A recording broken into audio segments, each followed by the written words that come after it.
सुतं देवं कंसचाणूरमर्दनम् देवकी परमानंदम कृष्णं वंदे जगद्गुरुम्।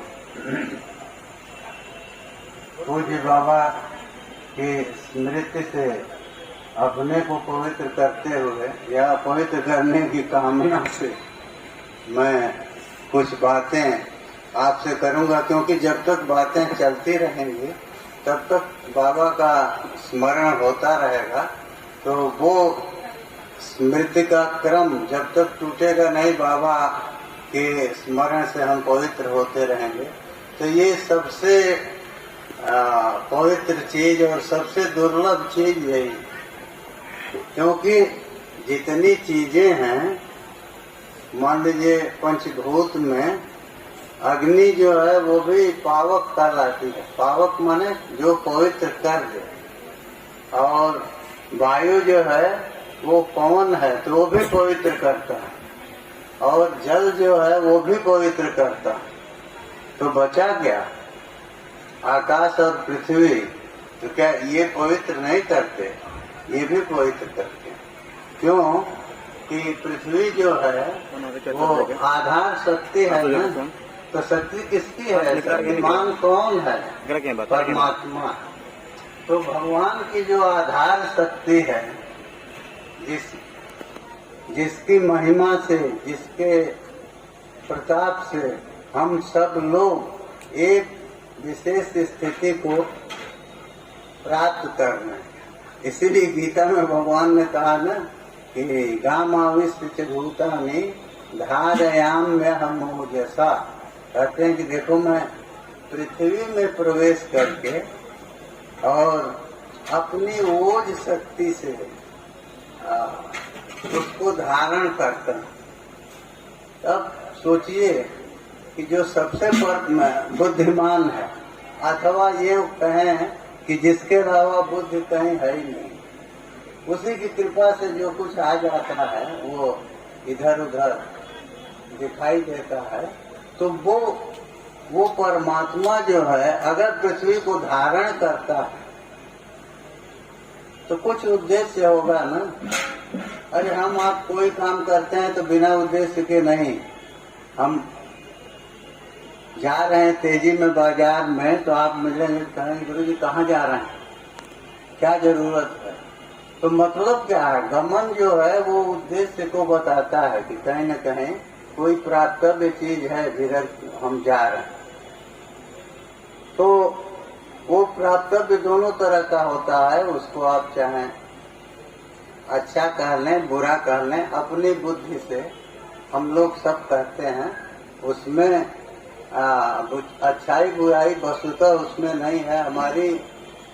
हमारा ये आरोप है, हमने उसमें जो कुछ बुद्धि की कल्पना से जोड़ दिया है तो वो हमको दिखाई देता है। जैसे धूप वही है और चश्मा बदलते जाइए तो वो रंग अलग अलग दिखता जाएगा। तो अब लाल चश्मा वाला उसको लाल कहेगा तो हम कहेंगे कि ये मूर्ख है, इसको समझ में नहीं आ रहा। लेकिन नहीं, वो अपनी जगह पर सही है, और वो जो समझ रहा है वो बोल रहा है। तो इसी तरह से परमात्मा को प्राप्त करने के लिए, परमात्मा को जानने के लिए लोगों ने सारे उपाय बताए। क्यों कि परमात्मा का उद्देश्य यही है। आखिर वो पृथ्वी को धारण क्यों करते हैं?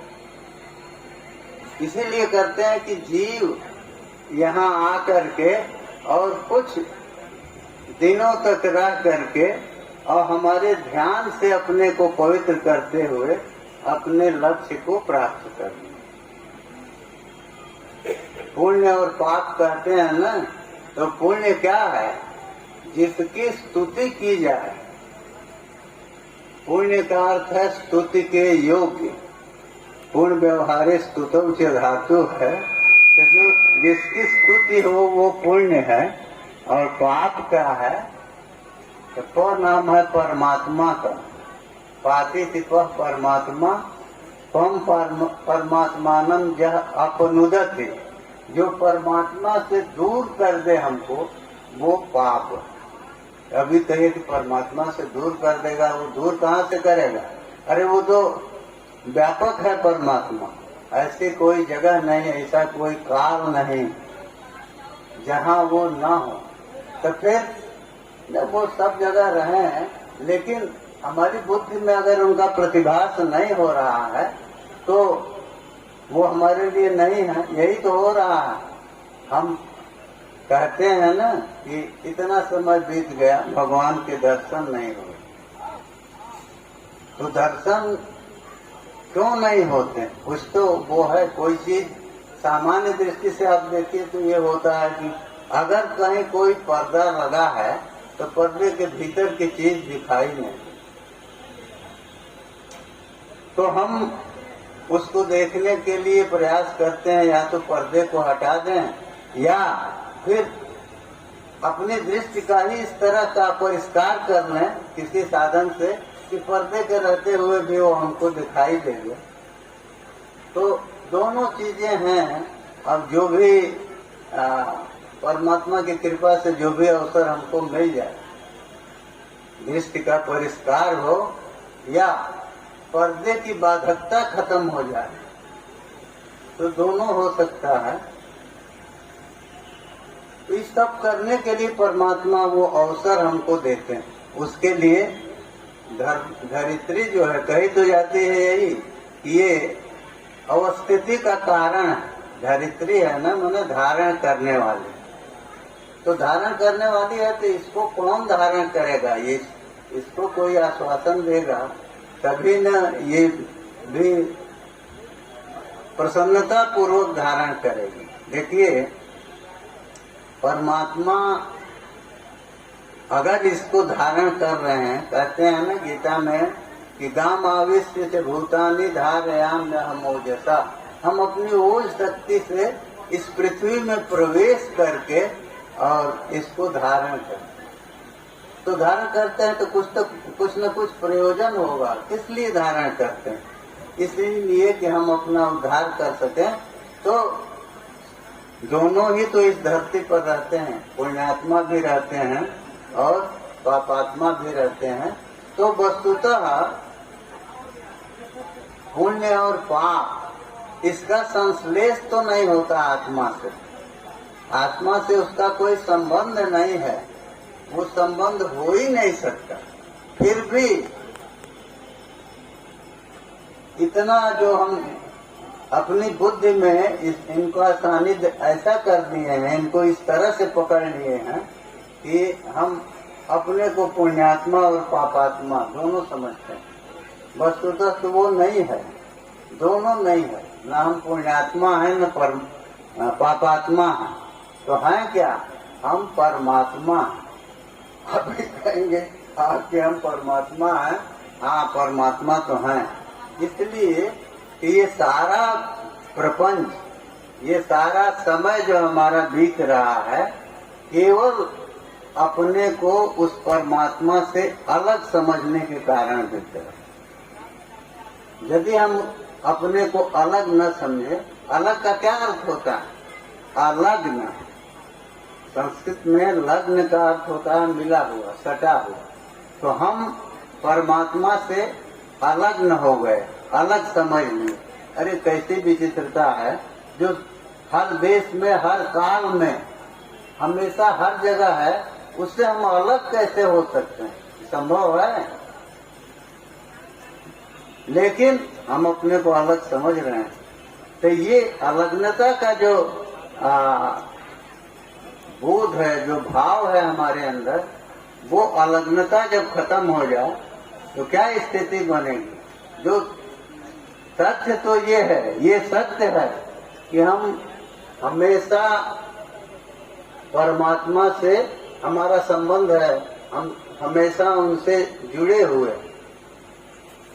तो लग्नता तो है, लेकिन संलग्नता की जरूरत। हम लग्न हैं, परमात्मा से संबंध है हमारा। अब देखिए, उस झगड़े में हम नहीं जाते। संबंध है। आप किसी के घर गए तो वहाँ कोई आपको पहुंचते ही परिचय बता दे, ये घर के मालिक हैं, ये मलकिन हैं, ये हैं, तो ठीक है। लेकिन उससे भी ठीक है कि अगर आप कुछ दिन रह के खुद अनुभूति कर लें, समझ लें कि कौन मालिक है और कौन लोग उसके नीचे हैं। तो इसलिए कह रहे हैं कि धीरे धीरे बोध तो हो जाता है, अनुभूति हो जाती है कि हम कहाँ हैं और यहाँ हमारे जो चारों ओर लोग हैं वो कौन। अनुभूति करने की इसलिए बात कर रहे हैं हम कि हम परमात्मा से अलग तो नहीं हो सकते, कभी भी नहीं। हम जो भी सोचते हैं कहाँ से अलग होंगे। अगर अलग होते तो गोसाई जी ये क्यों कहते, सबहि सुलभ सब दिन सब देशु, सेवत सादर समन कलेश। यही कमी है, वो सबको सुलभ है, सब दिन सुलभ है, सब देश में सुलभ है। लेकिन जब हम सेवत सादर आदर के सहित जब हम उनके महत्व को समझते हुए, उनकी पावनता का अनुभव करते हुए, उनके सानिध्य का अनुभव करते हुए जब हम इस जीवन को बिताएंगे तो सेवत सादर समन कलेश, तो क्लेश जो है पीड़ा उसका वो समन करती। जो सुख तो कहता है ना, अविद्या स्मिता रागत द्वेषा भिनिवेशा पंचक क्लेशा, 5 क्लेश। तो 5 क्लेश जब है, एक तो क्लेश कहीं से थोड़ा सा अगर हमारी बाह में दर्द होने लगे, अंगूठे में दर्द होने लगे, तो फिर सारा ध्यान वो सब कुछ, सबकी विस्मृति होती है, सारा ध्यान वहीं रहता है। क्लेश जो है इसका यही काम है कि ये हमको अत्यंत परिच्छिन्न बनाता है, वो खींचता है। तो अविद्या तो हमको कम करती ही है। क्लेश में पहला है ना अविद्या, अविद्या स्मिता राग द्वेष और अभिनिवेश। तो ये क्लेश हैं, तो ये क्लेश तो बाधा डालेंगे। तो बाधा क्या है? अरे व्यापक जो है वो अपने को परिच्छिन्न समझ ले, जो सुख रूप है वो अपने को दुखी समझ ले, इससे बड़ा क्लेश क्या होगा। तो इसलिए भगवान ये अवसर हमको देते हैं इस धरती पर भेज के कि हम अपने को समझने का प्रयास करें। ये कहिए कि सबको तो भेजते हैं, कीड़े मकोड़े सब तो धरती पर ही आते हैं, ठीक है सब आते हैं, लेकिन विवेक शक्ति जो है वो आपके भीतर है। तो उस विवेक शक्ति का उपयोग होना चाहिए। विवेक का मतलब क्या होता है? अलग करना, हटाना। जिसमें हटाने की, अलग करने की सामर्थ्य है तो वो विवेकी कहलाता है। तो अलग करने की बात अगर आ गई तो कौन मिला है, कैसे मिला है और अलग करना क्यों जरूरी है, ये भी तो सोचना पड़ता है। किसको अलग करें, किससे अलग करें? परमात्मा से हम अपने को अलग कर नहीं सकते, तो फिर अलग किससे करेंगे? तो जो चीजें नहीं हैं और जो जिनका सर्वदा भान हो रहा है, तो वो उनको अगर अलग कर दें, उनका तिरोधान कर दें, वो माने जो भी चीजें हमको दिखाई दे रही हैं, बड़ी विचित्र बात है। दिखाई जो चीज, अगर कोई परमात्मा से अलग कोई चीज दिखाई दे रही है तो उसका दिखाई देना ही ये बताता है कि हमारे अंदर विवेक शक्ति नहीं है। क्यों नहीं है? क्योंकि जो दिखाई दे रहा है वो सर्वाधार को छोड़ के कहाँ से रहेगा? नहीं रहते। हर चीज कहीं न कहीं किसी न किसी आश्रय पर टिकी हुई है, तो वो आश्रय ही तो आधार है। तो कहें कि आधार जो है पृथ्वी है, तो पृथ्वी है, दिखाई देता है, लेकिन वस्तुतः आधार वो परमात्मा की आधार शक्ति है जिसके द्वारा वो इस पृथ्वी को भी धारण किए हुए हैं, रोके हुए, और जब तक उनका संकल्प रहता है, जब तक इस सृष्टि पर हमारे आपके, चाहे उसमें एक कल्प में हम करोड़ों बार आ जाएं, उससे मतलब नहीं है, लेकिन जब भी आएंगे आधार की तो जरूरत पड़ेगी। तो भगवान उस आधार शक्ति को, माने आधार को अपनी शक्ति से वो स्थिर किए हुए। लोग कहते हैं ना कि उसमें जो है, जैसे उसके हिरण्याक्ष के उसमें आता है, भगवान शुकर बन के और उसको धरती को निकाले, तो शुक्रावतार ये सूचित करता है कि उनके लिए वो शुक्र है, कोई चीज नहीं है। हमारे लिए ये लगता है कि धरती है, इस पर नदी, पहाड़, जंगल और जो कुछ है सब कुछ इसी के ऊपर है, तो इसमें कितना वजन होगा, तो वो उनके लिए कुछ भी नहीं है। इसीलिए वो शुक्र अवतार में आए और वो दिया है कि ये कहीं कहीं उपसर्ग को दीर्घ हो जाता है, तो शुक्र होना चाहिए था, लेकिन वो हो जाता है कभी दीर्घ, तो शुक्र हो गया। तो ये तो उनका स्वभाव है, इसलिए कि हमारे आप को प्रतीति हो जाए, विश्वास हो जाए कि कोई भी ऐसी चीज नहीं है जो उनके लिए दुष्कर, वहाँ दुष्कर कोई चीज नहीं। गोवर्धन को उठाया उन्होंने, तो गोवर्धन को उठाया तो उसमें अंगुली पर लेने का क्या मतलब? आज भी ये प्रसिद्धि है, लोग कहते हैं कि हम तो अंगुली से इसको हटा देंगे। तो अंगुली से हटा देंगे माने उस जो सामने वस्तु है उसके लिए अत्यंत तिरस्कार की बुद्धि है कि इसमें कुछ नहीं है, हम इसको ऐसे हटा सकते हैं। तो भगवान ने अंगुली पर उसको धारण कर लिया और धारण करके और रक्षा किया, तो वो अंगुली लगाने की भी जरूरत नहीं थी। लेकिन सामान्यतः हम लोग तो समझ नहीं पाते ना, क्योंकि हम जानते हैं कि जिसको धारण करना है, जिसकी रक्षा करनी है, बिना उसके सानिध्य के, माने सानिध्य जब तक हम कल्पित नहीं करेंगे, वहाँ जाएंगे नहीं, तब तक उसकी न रक्षा कर पाएंगे, न उसका धारण कर पाएंगे। ऐसा है नहीं, परमात्मा को इसकी जरूरत नहीं है, लेकिन वो दिखाते हैं। अरे वो कहते हैं ना, सुन रावण ब्रह्मांड निकाया, पाई जा सुबल विरचति मा। तो पूरा ब्रह्मांड निकाया, ब्रह्मांड समूह की रचना वो कर देती है, केवल उस परमात्मा की इच्छा शक्ति, उनको इच्छा हो गई, एको हम बहुत श्याम प्रजा, ये इच्छा हो गई कि हम बहुत हो जाएं, तो बहुत होंगे तो रहने के लिए, क्रिया के लिए तो धरती चाहिए ना। अरे वो धरती चाहे गोकुल हो, चाहे अयोध्या हो, चाहे मथुरा हो, जो भी हो, लेकिन धरती तो चाहिए। और धरती सामान्यतः हमारे समझने के लिए, उनके लिए नहीं है। हनुमान जी पर्वत को भी ले करके आकाश में चले आए ना, तो सामान्यतः जो चीजें हमको असंभव लगती हैं, वो चीजें जो समर्थ लोग हैं, जिनके सामर्थ्य की कोई सीमा नहीं है, उनके लिए वो कुछ नहीं है। लेकिन उस अवहेलना से तो हमारी समझ में बात नहीं आई, तो हमको समझाने के लिए कुछ न कुछ भगवान को भी करना पड़ता है, इसीलिए वो अवतार लेते हैं। अवतार का मतलब क्या?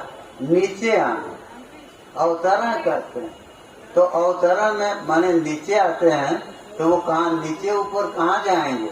नहीं, उनका जो निर्गुण निर्विकार अपरिच्छिन्न स्वरूप है, उसको वो सगुण साकार कर देते हैं, परिच्छिन्न कर देते हैं, अपने को हमारी जैसा, हमारी तरह ही दिखाते हैं। क्योंकि हम लोग को एक आकृति हमारे मन में बैठी हुई है कि इस तरह का मनुष्य होता है, इस तरह के पशु होते हैं, ये हो। तो वो आकृति जो बैठी हुई है हमारे भीतर, उस आकृति को छोड़ के अगर विलक्षण आकृति में वो आते हैं तो शायद हम उनको समझ नहीं पाए। तो इसलिए हमको समझाने के लिए वो आकृति विशेष को धारण करते हैं। तो ये उनका अवतरण है। वो जिस स्वरूप में है, जहाँ है, उससे पहली चीज तो ये नंगी आंखों से दिखाई नहीं देंगे। तो वो परमात्मा जो दिखाई नहीं देगा, अरे हम नहीं कह रहे हैं, अर्जुन से भगवान कहते हैं कि हाँ, नतमाम सत्य से द्रष्टुम अनेनैव स्वचक्षुषा। अब बताए तो आदमी का दूसरे के चक्षु से देखता है, कहते हैं स्वचक्षुषा, अपनी आंख से नहीं देख पाओ। अरे विचित्र है, तो दूसरे की आंख से कोई थोड़े देखता है कि आप कह रहे हैं कि इस अपनी आंख से नहीं देख पाओ। तो उनका मतलब है कि तुम्हारी आंख जो है उसको हमको देखने में असमर्थ है, लेकिन तुम इसी आंख से देख लोगे, इसलिए हम तुमको दिव्य चक्षु दे रहे हैं। तो दिव्य चक्षु दे रहे हैं, दिव्य नेत्र दे रहे हैं, तो दिव्य नेत्र रहेगा कहाँ? शरीर में कहीं न कहीं अवस्थित होकर के ही तो वो उस रूप को देखेगा। जैसे ये चर्म चक्षु जो हैं वो इस पांच भौतिक चीजों को देखते हैं, तो परमात्मा ने ये बतलाया कि तुम अपनी इन आंखों से, जो आंखें हमेशा पांच भौतिक चीजों को देख रही हैं, उनसे हमको नहीं देख पाओगे। तो हमको नहीं देख पाओगे तो कहना क्या चाहते हैं कि मैं पांच भौतिक नहीं हूँ। हमारी सृष्टि, हमारे जो ये शरीर हमारा देख रहे हो, ये भी पांच भौतिक नहीं है। अरे पंचभूतों का योग, पंचभूतों का संबंध जहाँ भी होगा वो तो हमारी आंख से दिखाई देगा ही। इसलिए उन्होंने कहा कि नहीं, इस अपने आंख से तुम देख नहीं पाओगे, इसलिए मैं दिव्य चक्षु को दे रहा हूँ। माने तुम्हारी इसी आंख के भीतर वो दिव्य शक्ति हम दे रहे हैं, जिसके द्वारा तुम हमको देख लोगे। तो इसलिए कहे कि अने नहीं वो स्वचक्षुषा, अपनी इन आंखों से नहीं देख पाओगे। तो जितना कम चीज देनी पड़े वो अच्छा है। तो परमात्मा ने इस बार तो ये शरीर, ब्रह्मा जी ने शरीर और ये आंख, ये सब कुछ तो दे ही दिया।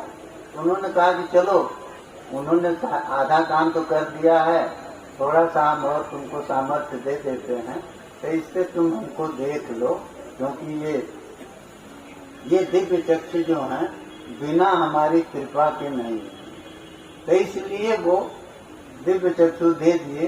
तो आशय हमारा यही है कहने का कि परमात्मा ने जो कुछ बनाया है वो केवल इसी के लिए बनाया है कि हम तुमको ये दे रहे हैं, इसमें इनका तुम संस्कार करो अपने साधना के बल पर, हमारे स्मरण के बल पर, हमारे सानिध्य के बल पर। अर्जुन को दिव्य चक्षु क्यों मिला?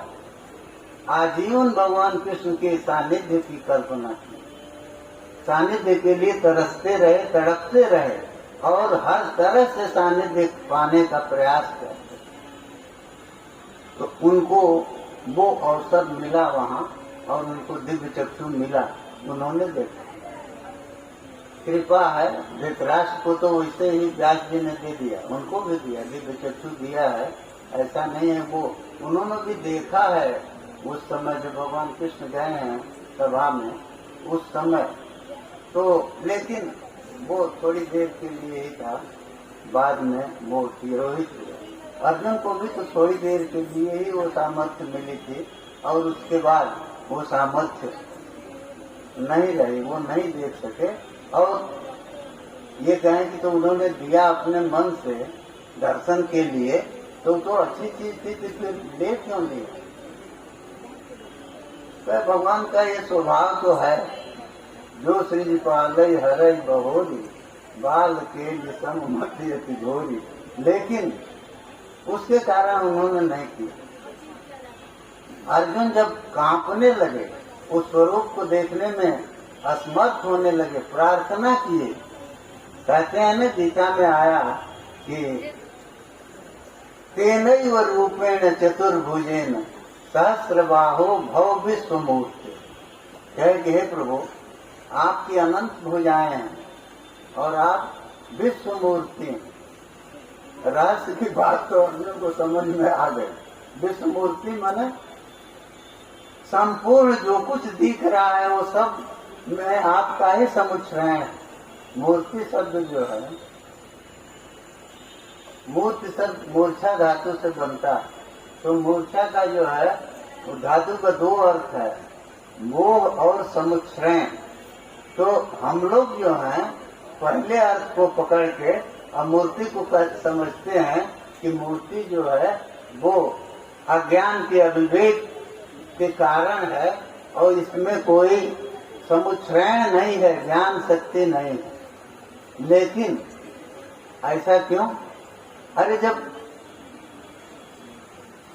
मूर्छा धातु का दोनों अर्थ है तो कौन सा पाप हो गया समुच्चय में कि आप उसको छोड़ के वो को ही पकड़े हुए हैं। हम लोग यही पकड़े हैं ना, इसीलिए तो हम मूर्ति को समझते नहीं कि वो खाती है। ऐसा क्यों? काशी में एक स्थान है स्वामी विशुद्धानंद जी का, तो लड्डू गोपाल एक है, वो आज भी हैं। तो एक बार स्वामी जी ने पूछ दिया भंडारी पुजारी से, ठाकुर जी भोजन कर लिए? तो पुजारी कहे कि ठाकुर जी खाते कहाँ? तो वो कहे कि बड़े मूर्ख हो, तुम खिलाना नहीं जानते, चलो हम खिलाते हैं। तो गए तो लड्डू गोपाल के सामने ऐसे हाथ में लड्डू लिए, लड्डू लेके ऐसे जैसे भगवान के सामने किए, बीच से मुंह खुला। आज भी वो भगवान का विग्रह वहाँ है, आप देख सकते हैं, बीच में वो निशान आपको दिखाई देगा। तो मुंह खुला बीच से और वो लड्डू जो है उसके भीतर चला गया। तो हम अपनी अपने नेत्रों से, चर्म चक्षुओं से इतना ही न देख सकते हैं। तो ये उन्होंने पुजारी को दिखाया है कि देखो खाए कि नहीं खाए। तो यही है, ये कहने का मतलब ये है कि आवरण तो है। क्यों? कि बिना सत्य और अनृत के मिले व्यवहार नहीं होता। तो सत्य जो है उसका अनृत से आवरण हुआ। अनृत माने माया। तो माया से जो है वो परमात्मा ढका हुआ। तो ढका हुआ है, ये कहें कि तब माने माया जो है उनसे भी अधिक शक्ति वाली हो गई। उसने उस स्वप्रकाश सर्वशक्तिमान कर्तुम अकर्तुम अन्यथा कर्तुम समर्थ परमात्मा को भी ढक लिया। नहीं, उनकी इच्छा से। तो अगर उनकी इच्छा है तब तो सब कुछ हो जाएगा, और नहीं तो नहीं हो सकता। इसीलिए भगवान गीता में कहते हैं प्रकृतिम स्वाम अधिष्ठाय संभवाम्यात्म माया। दोनों बात करें, वहाँ प्रकृति और माया दोनों को लिया। तो माने वो बता दिए कि हमारा जन्म नहीं है। माया से जन्म का क्या मतलब है? माया करने वाला मायावी जो कुछ दिखाता है वो सब रहता कुछ नहीं ना, सब झूठा है, फिर भी दिखाई देता। तो ही कहते हैं कि अपनी माया से हम जन्म लेते हैं। और इसीलिए कहे कि जन्म कर्म च में दिव्यम, हमारा दोनों दिव्य। ये मत समझो जो तुम देख रहे हो ये नहीं। तो इसलिए वो दिया है ना कृष्ण वैनम अवेहित्वम, कि इस कृष्ण को समझो क्या है ये। तो ये क्या है? परमात्मानम, ऐसे श्लोक आया है। तो कहे कि ये जो कुछ देख रहे हो, जिस रूप में समझ रहे हो, उस रूप में कृष्ण नहीं। लेकिन तो कहें कि तब इस रूप में दिखाई क्यों देते हैं? क्या इनका स्वभाव है कि ये जब साकार विग्रह में रहेंगे तो माखन चुराएंगे, और जब निराकार हो करके माने सगुण साकार और निर्गुण निराकार, तो निर्गुण निराकार हैं, उस समय भी ये अपनी वंचना की प्रवृत्ति को नहीं छोड़ते। तो नहीं, जिसकी आदत जो पड़ी है वो तो छूटती नहीं है, लेकिन उसका प्रयोजन कृष्ण जो है, कर्षणात् कृष्ण है ना, वो आकर्षण करते हैं, खींचते हैं, इसलिए कृष्ण। तो निर्गुण निर्विकार जो परमात्मा है वो खींच नहीं पाएगा ना, वो खींचने की शक्ति, वो रूप माधुरी जिसमें लगने के बाद हमारा मन और हमारा नेत्र वहाँ से हट नहीं पाएगा, ये सामर्थ्य उस सगुण साकार विग्रह में ही है। और इसीलिए भगवान इस रूप में आकर के, यद्यपि वो रूप सत्य रूप नहीं है, तो काम तो अपना करता है ना। जैसे गोसाई जी लिखे ना, जड़ चेतन ही ग्रंथि पड़ गई और जदप मृषा छूटत कठिन। अब बताए मृषा है माने है ही नहीं, जब है ही नहीं है तो उससे छूटने में कठिनाई क्या है? नहीं है, वो तो अनुभव में आ रहा है। इसलिए जो अचिंत्य चीजें हैं, जिनको हम मन से सोच नहीं सकते, उनके बारे में बुद्धि को नहीं लगती। क्या जरूरत? परमात्मा का इतना सुंदर विग्रह, उसी का हम चिंतन करें, और चिंतन करते करते जब वो समझेंगे, इसलिए कह रहे हैं कि देखिए दो तरह के सेवक होते हैं आपके, आज भी हम अनुभव करते हैं अपने दैनंदिन जीवन में। तो सेवक एक होगा जो आएगा, आपका कुछ काम करेगा, जल ला देगा, बाजार से कोई चीज ला देगा। एक सेवक वो भी है जो आया, किया कुछ नहीं, खड़ा होके घंटों आपको देखता रहा। आपकी अगर कोई बात समझ में आई कि आपको ये जरूरत है, तो उसके लिए वो खुद नहीं कर सका तो किसी को इशारा करके उसको करा दे। लेकिन वो जो काम करने वाला है, उससे वो अच्छा सेवक है, निष्ठावान है, क्योंकि वो प्रतिदिन आ रहा। उसके व्यवहार में किसी दिन जो है ये नहीं होगा कि वो आएगा नहीं। तो प्रतिदिन अगर आएगा तो कहीं न कहीं जब तक वो आसक्त नहीं होगा, जब तक उसका मन कहीं न कहीं लगा नहीं होगा, तब तक वो नहीं आएगा। तो परमात्मा इतना खेल करते हैं, ये उनकी व्यवस्था है कि वो अपने रूप के जाल में फंसा करके और हमारी बुद्धि को अपनी ओर मोड़। इसी भागवत में आया है ना कि कुरंग मातंग पतंग भृंग मीना हता पंच वीरे वो पंच एक प्रमादी सकथम नहन्य थे जैसे होते पंच वीरे होते। मनुष्य जो है इसका सबसे बड़ा दुर्गुण क्या है? प्रमाद।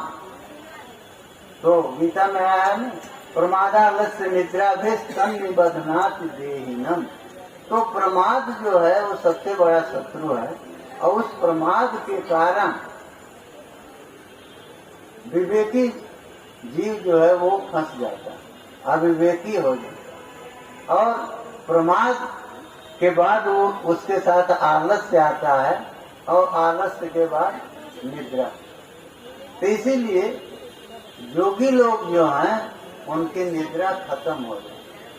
हे जग जामिन जागे योगी परमारथी प्रपंच वियोगी। तो बता दिए कि वो जगते हैं, तो वो ये नहीं कहे कि दिन में जगते हैं कि रात में जगते हैं, कहे कि ये संसार जब तक रहेगा तब तक रात्रि ही है। ये जग जो है यही जामिनी है, रात्रि है। तो यही जग जामिन जागे योगी, वो जगते रहते हैं। तो मतलब हम लोगों की तरह दिन में सोए कि रात में सोए ये सवाल नहीं उठता।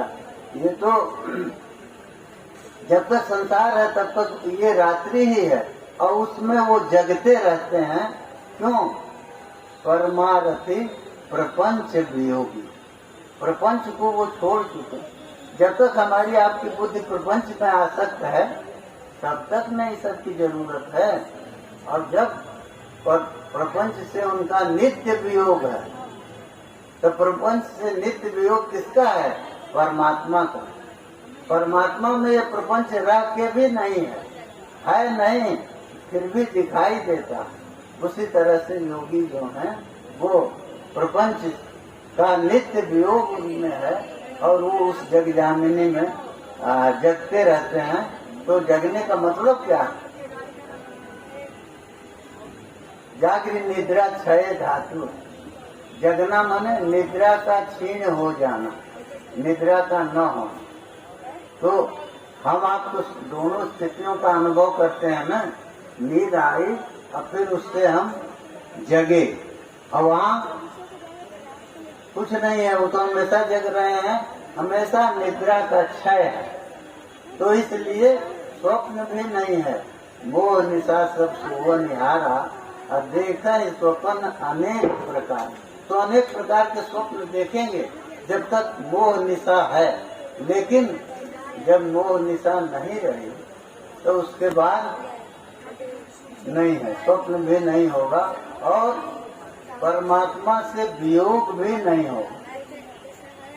इसलिए कि रात में जैसे हम सोए, परमात्मा क्या विवेक है, तो हम जब सोते हैं तो विवेक कुछ खो दे, और जब निद्रा नहीं रहेगी, हम सोएंगे नहीं, तो विवेक हमेशा रहेगा और हम उस परमात्मा के स्वरूप का अनुसंधान करते हैं। परमात्मा के स्वरूप का अनुसंधान जो है, उसी की जो पराकाष्ठा है वही तो समाधि है। उसी में आदमी, क्योंकि समाधि का अर्थ इतना ही है, सम्यकतया अच्छी तरह से मन का आधान माने स्थापन। तो मन का स्थापन कहाँ करेंगे? संसार में तो स्थापित है ही है, तो इसके बाद स्थापना की जरूरत कहाँ है? तो मन को उस परमात्मा में ले जाएं और अच्छी तरह से उसका स्थापन तब होगा जब वो वहां से कभी निकल के इधर आवे नहीं, तो मोह की रात्रि बीत जाएगी, तो ये जगत रूपी स्वप्न जो है वो दिखाई नहीं देगा और हम वो केवल आनंद ही रहेगा। क्योंकि आनंद जो आनंद क्या है, जो आनंद सिंधु सुख राशि श्रीकर ते त्रैलोक के सुपास। तो एक बूंद जो है वो भी हम पूरे सबको, पूरे अखिल ब्रह्मांड को तृप्त कर सकता है। तो उस आनंद राशि में अगर हम पहुंच गए, गोता लगाने लगे, देखिए है क्या, हम लोग झगड़े में पड़ जाते हैं। अब भगवान आनंद रूप है कि आनंद के आश्रय हैं, अरे भाई चलो तो उधर बढ़ो, तो वो जो होंगे उनके रूप को कौन जानता है। और जब गोस्वामी जी कहे न सो जानई जेहि देव जनाई, तो मतलब हमको प्रयास करना, वो तो सीधी बात है। जब अर्जुन उनके स्वरूप को नहीं देख सकते तो दिखाया किसने? कृष्ण ने दिखाया। तो अर्जुन जैसा साथी कहिए, भक्त कहिए, और गीता का उपदेश पाने के लिए शिष्य भी बन गए, सब कुछ किए, तो उनसे निकट कौन है? नर नारायण दोनों हैं। तो इसके बाद भी वो जान नहीं पाए। तो वो कहते हैं ना भगवान की माम तो व्यक्ति ने कष्ट बहुन में व्यतीतानि जन्मानि तव अर्जुन।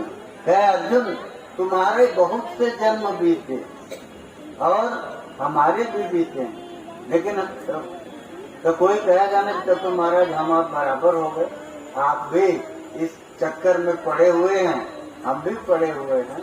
कहे नहीं, कान्य हम वेद सर्वाणि, कहे कि हम उन सबको जानते हैं, केवल अपना ही जन्म नहीं जानते, तुम्हारा भी जानते।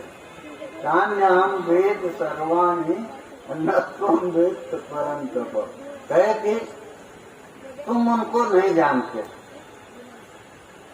तब अर्जुन के मन में वो होगा ना कि महाराज कौन सी ऐसी चीज है कि बहुत से जन्म आपके भी हुए, हमारे भी हुए, और आप सब जानते हैं, हम नहीं जानते। तो कहे कि तुम परंतप हो, दूसरों को दबाने के लिए ही तुम्हारी बुद्धि हमेशा, माने तुम्हारा अहंकार गया नहीं। और हमारे यहाँ अहंकार का उदय ही नहीं, तो कितना अंतर। वहाँ से अहंकार गया नहीं और यहाँ अहंकार आया ही नहीं। इसलिए तो परंतु गीता में जितने भी संबोधन हैं, चाहे अर्जुन के हों, जिसके भी हों, वो सब साभिप्राय हैं, बिना अभिप्राय के एक भी संबोधन नहीं।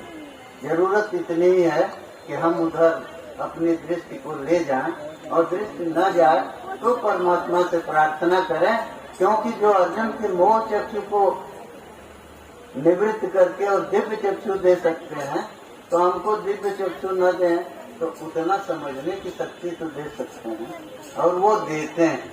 और यदि अपने इस स्वभाव को वो छोड़ दिए तो वो परमात्मा नहीं है। क्यों? उनका दया जो है वो उनका स्वभाव है, क्षमा करना ये स्वभाव है। उनके अंदर क्षमा न हो तो हम लोग जितना अपराध करते हैं उससे हमारा उद्धार संभव है।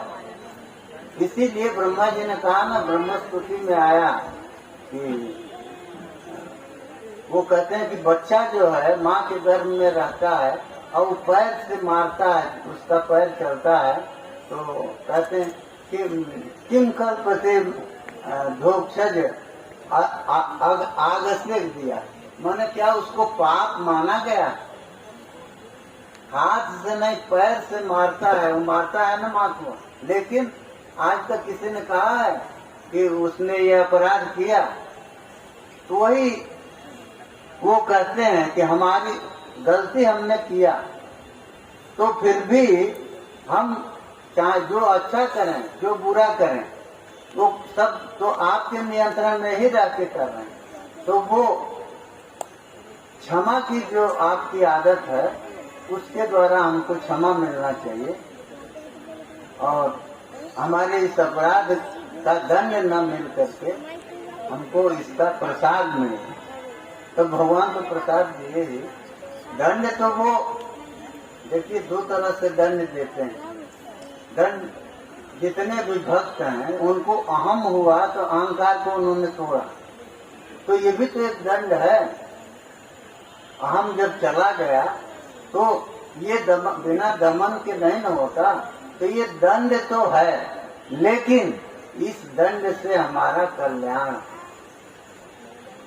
और दुष्ट जो हैं उनका को भी वो दंडित करते हैं तो उससे भी उनका कल्याण होता है। वो अरे शिशुपाल जो है गाली देने के बाद भी सबके सामने उसके शरीर से तेज निकल के और कृष्ण के शरीर में समा गया। अब बताइए, सब लोग देख रहे हैं कि गाली का ये पुरस्कार है तो नहीं।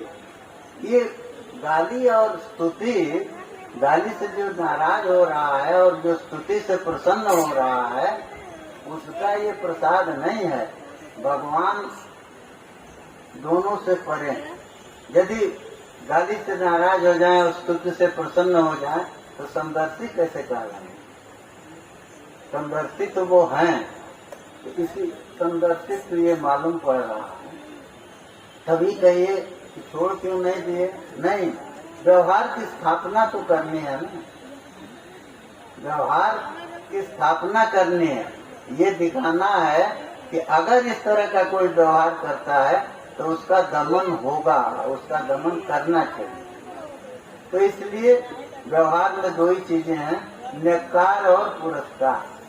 न्यक्कार कहते हैं तिरस्कार को, और पुरस्कार जो है, पुरस्कार का मतलब क्या है? पूरा मन सामने करना, तो पुरस्करणम पुरस्कार, सामने करना।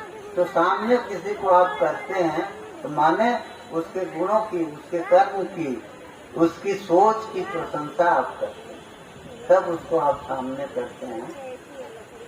तो अब हम समझ रहे हैं कि बहुत बोले और वो मन उधर चला जाता है, भगवत चर्चा में तो रुकता नहीं है।